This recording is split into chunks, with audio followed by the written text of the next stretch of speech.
Keberhasilan Paulus dalam berkhotbah memperkuat gagasan bahwa Injil tidak dapat dirantai atau diikat, walaupun yang menjadi pemberita Injil, yakni Paulus, tangannya dirantai.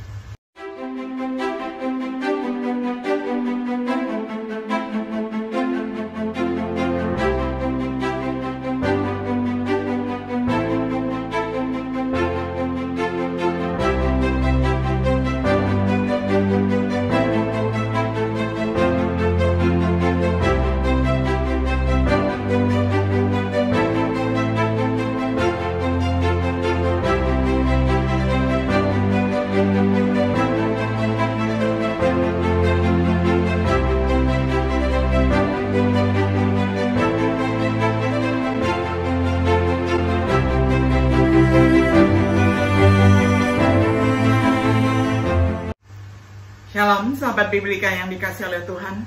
Sungguh senang kita dapat berjumpa kembali di dalam acara refleksi sahabat Biblika. Pada hari ini kita tiba pada episode yang terakhir di dalam serial pembahasan kitab Kisah Para Rasul, yakni episode yang ke-76 dengan tema Paulus di Roma. Kita akan membaca bersama-sama dari kitab Kisah Para Rasul pasal 28 ayat 17 hingga ayatnya yang ke-31. Saya akan bacakan untuk kita semuanya di dalam terjemahan sederhana Indonesia. 3 hari kemudian, Paulus mengundang para pemimpin orang Yahudi yang ada di Roma untuk menemui dia. Sesudah mereka berkumpul, dia berkata kepada mereka, "Saudara-saudara, walaupun saya tidak berbuat sesuatu yang melawan bangsa kita atau melanggar adat istiadat nenek moyang kita, orang Yahudi menangkap saya di Yerusalem dan menyerahkan saya ke tangan para penguasa Romawi.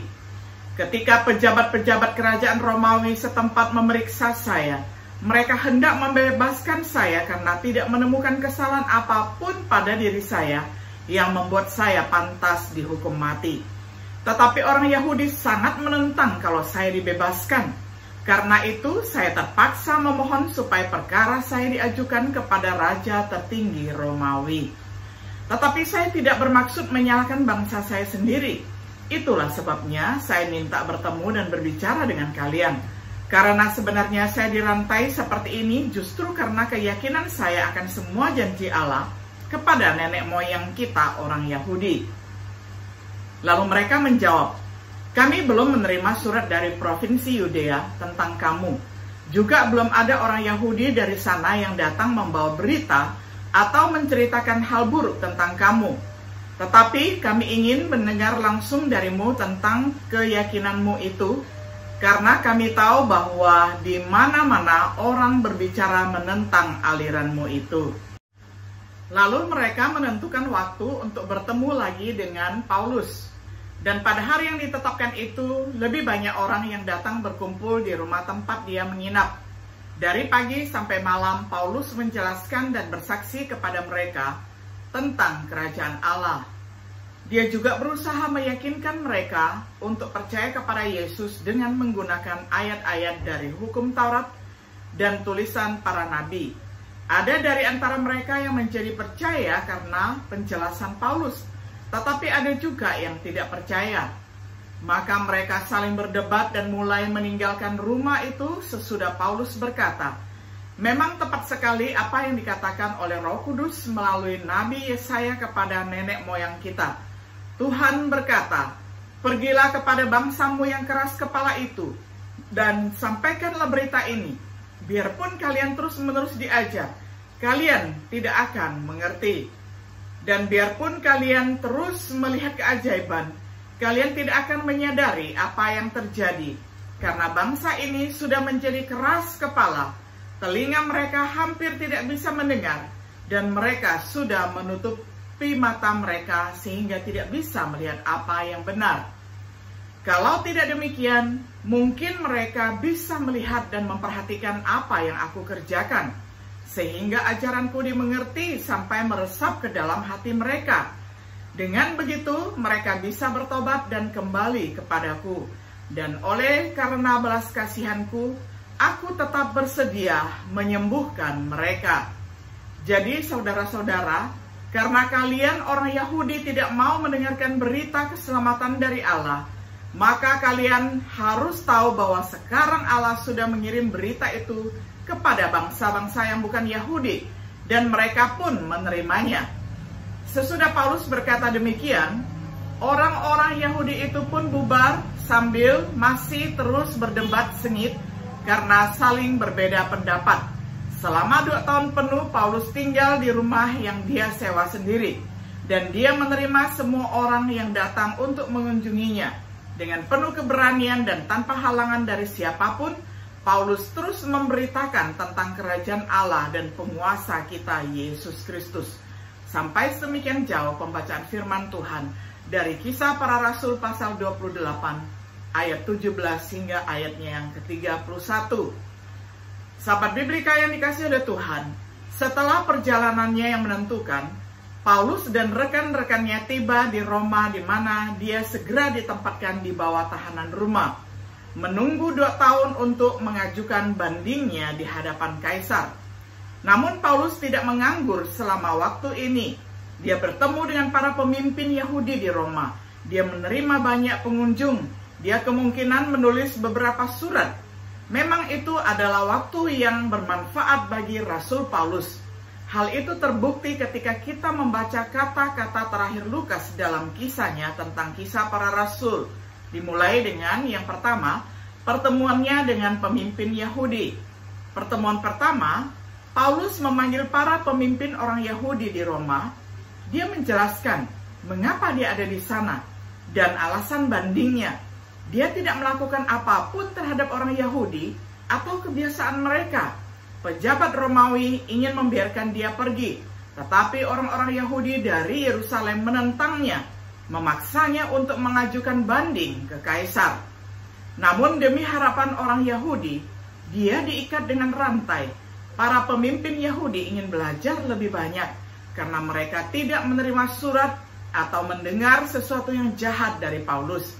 Tetapi mereka ingin mendengar apa yang dia katakan tentang sekte ini yang ditentang di mana-mana. Pertemuan kedua, pada hari yang ditentukan, banyak yang datang ke penginapannya. Mereka mendengarnya menjelaskan dan bersaksi dengan sungguh-sungguh dari pagi hingga sore tentang kerajaan Allah dan tentang Tuhan Yesus. Dari kedua hukum Musa dan para nabi, reaksi mereka beragam. Beberapa orang diyakinkan, sementara yang lain tidak percaya. Mereka pergi setelah Paulus memberi mereka peringatan serius. Menjadi sulit mendengar dan menutup mata mereka. Pesan keselamatan telah dikirim kepada orang bukan Yahudi dan mereka akan mendengarnya. Mereka pergi dan berselisih di antara mereka sendiri. Ayat-ayat penutup dalam Kisah Para Rasul menunjukkan bahwa pertemuan-pertemuan serupa diulang berkali-kali selama 2 tahun penawanan Paulus. Ketika kita beralih ke surat-surat Paulus, kita dapat mengumpulkan lebih banyak hal tentang keadaannya di Roma. Sahabat-sahabat Paulus. Yang pertama, Timotius.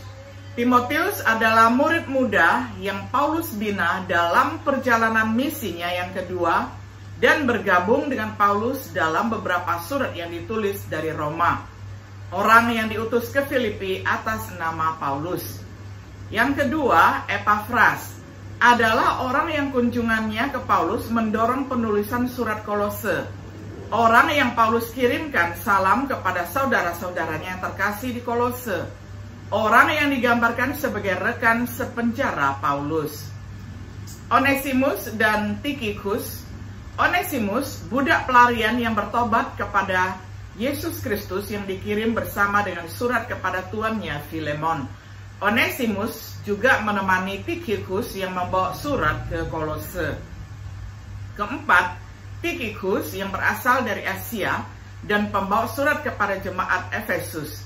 Tychicus, saudara kita yang saya kasihi, membawakan surat ini kepada kalian sebagai saudara kita dalam persatuan dengan Tuhan Yesus.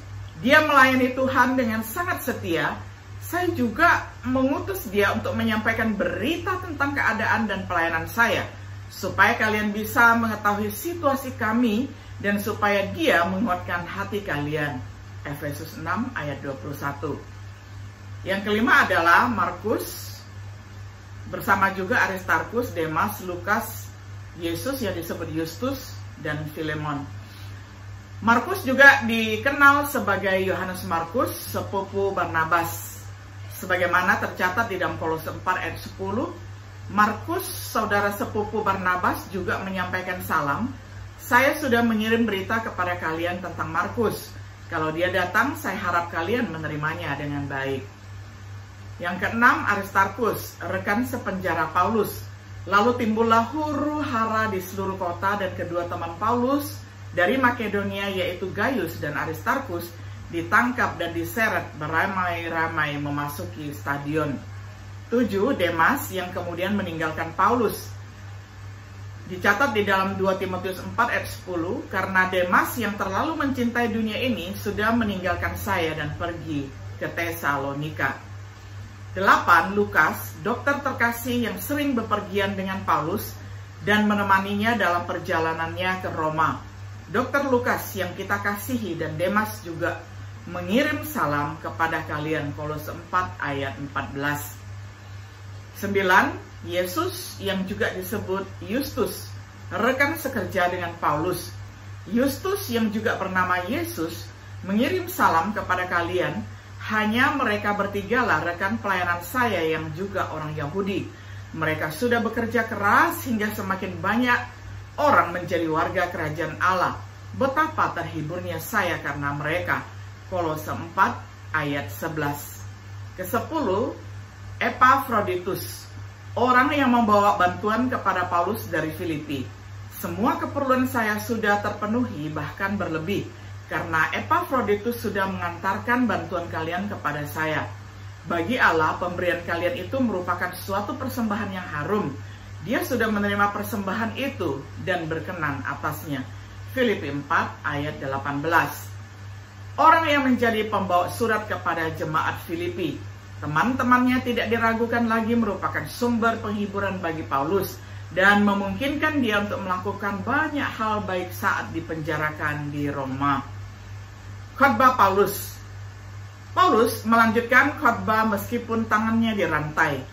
Dia menaikkan permohonan doa untuk kebijaksanaan dan keberanian untuk melanjutkan khotbah. Hasil khotbahnya salah satunya adalah ada Onesimus yang bertobat, budak yang melarikan diri dari tuannya Filemon. Memiliki kesempatan di antara penjaga istana dan kesuksesan nyata dalam rumah tangga kaisar. Sampaikanlah salam saya kepada saudara-saudara di sana, yakni semua orang yang sudah disucikan Allah karena bersatu dengan Kristus Yesus. Kalian juga mendapat salam dari saudara-saudara seiman yang bersama saya di sini, khususnya yang bertugas di istana Raja Romawi. Filipi 4 ayat 21 sampai 22. Keberhasilan Paulus dalam berkhotbah memperkuat gagasan bahwa Injil tidak dapat dirantai atau diikat, walaupun yang menjadi pemberita Injil, yakni Paulus, tangannya dirantai. Surat-surat Paulus. Surat kepada Filemon ditulis pada tahun 61 atau 62 Masehi. Bisa dibaca di dalam Filemon 1 ayat 1. Tujuannya untuk mengamankan pengampunan bagi Onesimus. Tema surat Filemon adalah pemulihan seorang saudara budak. Surat Kolose ditulis pada tahun 61 atau 62 Masehi. Bisa dibaca di dalam Kolose 1 ayat 1 dan 2. Tujuannya untuk memperingatkan terhadap bidat Kolose. Tema Kristus, kepenuhan Allah, dan juru selamat yang maha agung dan maha cukup. Surat Efesus ditulis pada tahun 61 atau 62 Masehi. Bisa dibaca di dalam Efesus 1 ayat 1. Tujuan untuk mengingatkan orang Kristen tentang berkat dan tanggung jawab rohani mereka. Tema kekayaan orang percaya di dalam Kristus. Surat Filipi ditulis pada tahun 63 Masehi. Bisa dibaca di dalam Filipi 1 ayat 1. Tujuan untuk berterima kasih kepada gereja atas karunia mereka dan mendorong kesetiaan mereka. Temanya adalah bersukacita dalam Tuhan. Melalui surat pengaruh Paulus menyebar dari Roma ke seluruh dunia hingga hari ini. Kasih dan perhatian Paulus terhadap gereja terbukti dalam surat-surat yang ditulisnya selama ini, seperti Kolose ke gereja yang belum pernah dikunjunginya, seperti Efesus ke gereja yang dengannya dia menghabiskan banyak waktu, seperti Filipi ke gereja yang disayanginya di dalam hatinya, terbukti dalam doa-doa yang dia panjatkan untuk mereka, doanya untuk jemaat Kolose, doanya untuk jemaat Efesus, doanya untuk jemaat Filipi. Kasih dan perhatian Paulus terhadap orang lain terlepas dari keadaannya sendiri menunjukkan pikiran Kristus. Iman Paulus dan kebahagiaan dalam penderitaannya. Dia bersukacita dalam penderitaannya. Dia berusaha untuk mengagungkan Kristus dalam penderitaannya. Pemenjaraan Paulus memberinya kesempatan untuk mempraktikkan apa yang telah dia khotbahkan dan praktikkan selama ini. Kesimpulan, Paulus sepenuhnya berharap untuk dibebaskan dari penjara seperti yang diungkapkan dengan rencananya untuk mengunjungi Filemon. Dalam suratnya kepada jemaat Filipi, bahwa dia dibebaskan dan melakukan perjalanan lagi terbukti. Dengan referensi yang dibuat dalam surat-surat seperti 1 dan 2 Timotius dan surat Titus, dengan kesaksian dari mereka yang datang kemudian, Chrysostom, Jerome, Eusebius, dan bahkan Clement dari Roma, yang hidup di bagian akhir abad pertama, J.W. McGarvey mencatat dalam komentarnya tentang kisah para rasul, tidak ada 2 tahun kehidupan Paulus yang lebih baik diisi dengan kerja yang sungguh-sungguh daripada 2 tahun ini dihabiskan di penjara Romawi. Memang kita telah melihat bahwa itulah yang terjadi, seperti yang ditulis oleh Paulus sendiri. Saudara-saudari, saya mau kalian tahu bahwa melalui semua masalah dan penderitaan yang sedang saya alami, kabar baik tentang Kristus semakin tersebar, sehingga semua orang di sini, khususnya para pengawal istana Romawi, sudah mengetahui dengan jelas bahwa saya dipenjarakan karena menjadi pengikut Kristus. Dan karena saya dipenjarakan, sebagian besar saudara-saudara kita yang percaya kepada Tuhan Yesus semakin berani memberitakan kabar baik tentang Dia. Filipi 1 ayat 12 hingga ayatnya yang ke-14. Semoga kita belajar dari teladan Paulus tentang bagaimana kebaikan dapat keluar dari penderitaan dan menggunakan keadaan apapun di mana kita menemukan diri kita digunakan untuk kemuliaan Allah. Sahabat Biblika yang dikasihi oleh Tuhan, inilah episode terakhir, yakni episode yang ke-76 di dalam serial pembahasan kitab Kisah Para Rasul. Kita sudah melihat perjuangan para rasul yang begitu luar biasa. Dan terakhir kita melihat bagaimana Paulus tiba di Roma dan tetap berkarya walaupun dia ditahan di penjara Roma selama 2 tahun. Namun kita melihat bahwa banyak hal yang dapat dia kerjakan justru melalui penderitaanlah maka Injil semakin disebarluaskan, dan Paulus pun menulis banyak surat untuk dikirimkan kepada jemaat-jemaat yang dia doakan. Kiranya segala kemuliaan hanya untuk Tuhan. Tuhan Yesus menyertai kita dan memberkati kita semuanya. Shalom.